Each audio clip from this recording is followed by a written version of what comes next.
Hello दोस्तों, welcome back to my channel. This is ah tutorial. ये video specially हम लोग के एकेटीयू के स्टूडेंट्स के लिए है जिनके प्रैक्टिकल्स आपके कल से शुरू हैं, मतलब कि 21 से।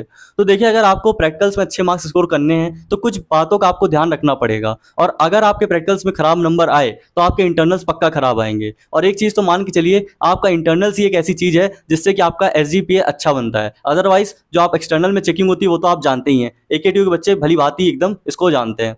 तो अब सबसे पहले आपको एक पॉइंट याद रखना है, जितने भी आपकी फाइल्स हैं उनको रखना है आपको सही सलामत। तो क्या है, अगर आपके पास फाइल नहीं हुई ना तो आपके उसके मार्क्स कट जाएंगे। भले वो फाइल चेक ना हो, बट आपके पास फाइल होनी जरूर चाहिए। ये एक इंपॉर्टेंट रूल है। मैं आपको एकदम एक्सपोज कर दूंगा कि होता क्या है प्रैक्टिकल्स में। दूसरी चीज, आप एकदम टेंशन में मत आइए कि आपको पढ़ना पड़ेगा बहुत सारा। देखिए, इतना सारा पॉसिबल नहीं है आप सब पढ़ पाए एक दिन में। और साथ ही साथ एक बात बता देता हूँ कि एग्जामिनर को भी पता होता है कि आपने इतना नहीं पढ़ा है, तो आपको उस हिसाब से पूछता है।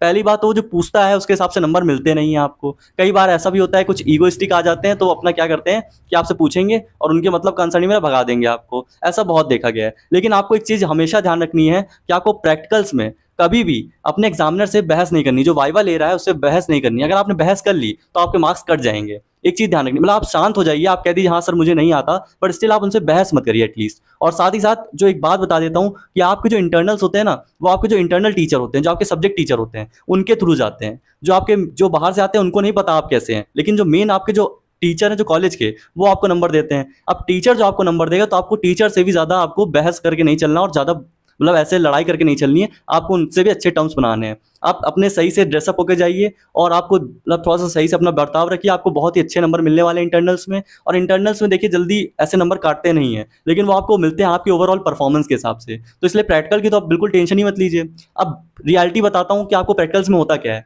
आप जाएंगे कॉलेज में, आपको हो सकता है कोई एक कॉर्नर दे दिया जाए, वहां पर कह देंगे हाँ देख के लिख लो और पता ना चले। ऐसा होता है चीजें। तो ये हम लोग की रियलिटी है और पॉसिबल भी नहीं हम लोग के लिए कि हम लोग सारे प्रैक्टिकल्स एकदम इतने कम ड्यूरेशन में एकदम प्रिपेयर कर पाए। तो यही रियलिटी है। तो आपको क्या करना है कि आपको लिखने की प्रैक्टिस आनी चाहिए और थोड़ा बहुत आपके पास मटेरियल होना चाहिए। बस बाकी आपको देख के ही लिखना पड़ता है। मोस्टली कॉलेजेस में तो देख के ही लिखते हैं आप लोग। और परफॉर्म करने के लिए भी कहा जाता है, लेकिन आपको उसमें करना नहीं होता है। जो आपकी रीडिंग्स होती हैं वो आप याद रखेंगे तो आपको ज्यादा बेटर रहेगा। अगर आप बहुत ज्यादा एकदम कहेंगे कि नहीं भैया अब तो हम प्रैक्टिकल एकदम सीरियस देंगे, तो आप ये मान के चलिए कि आपके नंबर कट सकते हैं। तो आपको जैसे एकदम फ्लो चल रहा है आपको उसी में चलना है, बहुत ही बढ़िया नंबर आएंगे। लेकिन अगर आप एकदम डेविएट हो जाएंगे और टीचर से बहस करते हैं तो इन सब में आपके नंबर कटने के चांसेस ज्यादा हैं। तो ये वीडियो सिर्फ एक अवेयरनेस वाला वीडियो था कि आपको प्रैक्टिकल्स में क्या करना है। करना क्या है, आपको सीधे सीधे जाना है। क्वेश्चन आए तो बताना है, नहीं आए तो नहीं बताना। ड्रेसअप सही से होके जाइए, क्योंकि कई बार ऐसा होता है जो एकदम जो फंकी लुक में चले आते हैं उनको एक बार एग्जामिनर पकड़ लेते हैं कि भाई ये कैसा लुक है, तो उसमें भी नेगेटिव इंप्रेशन पड़ सकता है। बस आपको इतनी चीजें ध्यान रखनी है और इतने से आपका काम हो जाएगा और बढ़िया नंबर मिलेंगे। तो आप इंटरनल्स की बिल्कुल टेंशन मत लीजिए और अपना आप आगे कोडिंग वगैरह इन सब पे स्किल्स पे ध्यान दीजिए। तो ये एक शॉर्ट वीडियो था, तो मिलते हैं हम लोग नेक्स्ट वीडियो में। Till then thank you and have a nice day. All the best for your future endeavours.